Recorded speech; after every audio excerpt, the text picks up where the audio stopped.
So Start Again, that is the new song. Yeah.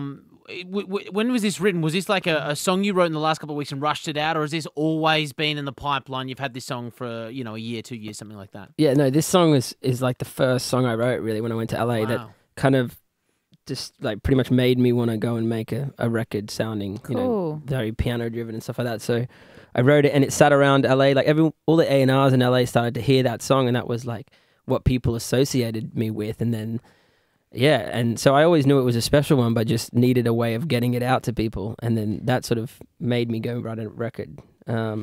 So yeah, it's got a lot of stories and rumors about that song, like being on hold for different people. And Yeah, is that true? We heard Rock Nation wanted it for Kylie Minogue. Is that just folklore? No, that is actually true. Yeah, it was on hold for her for a bit, and Jay Brown really loved the song, and a bunch of people loved it, and so yeah, it was cool. I always knew there was something special about it, but there's a difference between an A&R liking it and the general public liking it. I mean, you never know whether it's gonna actually translate. Yeah, an A&R, for people who don't know, is kind of like a music person in the know, works for a label. So, who so, could always just be sucking up your ass. They tend to think they know what's going on or a good song when they hear it, but usually they don't know what they're talking about. But it's true.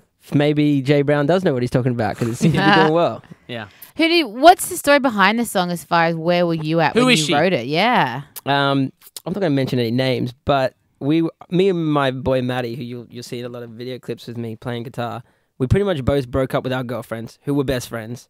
Oh. And we both moved to LA, and we were like, okay, we're going to move to LA. We're going to get all these girls. It's going to be sweet. We'll be fine. Yeah. We don't need girls. And, after 2 weeks, our girlfriends went on a holiday together to Europe, and we saw them with all these European men, and we're sitting in LA holding each other's, what's, and it's like, what the like, what happened all these in LA that we were supposed to be getting? And we were sitting, like, we were living with no money, and like the dream wasn't there, and it finally hit home. I was like, shit, like I don't think I want to be single, like, and I couldn't get her back. And it was the first time I felt like, shit, this is heartbreak. And there was a little piano in the corner of the room, and I went in, and as a joke, I was like, there's a hole in the middle of my heart. And it just came. And so it was my first heartbreak song. Because as you know, Angus, I'm used to breaking hearts, not having it being then broken. But yeah, you're a little heartbreaker, huh? Yeah.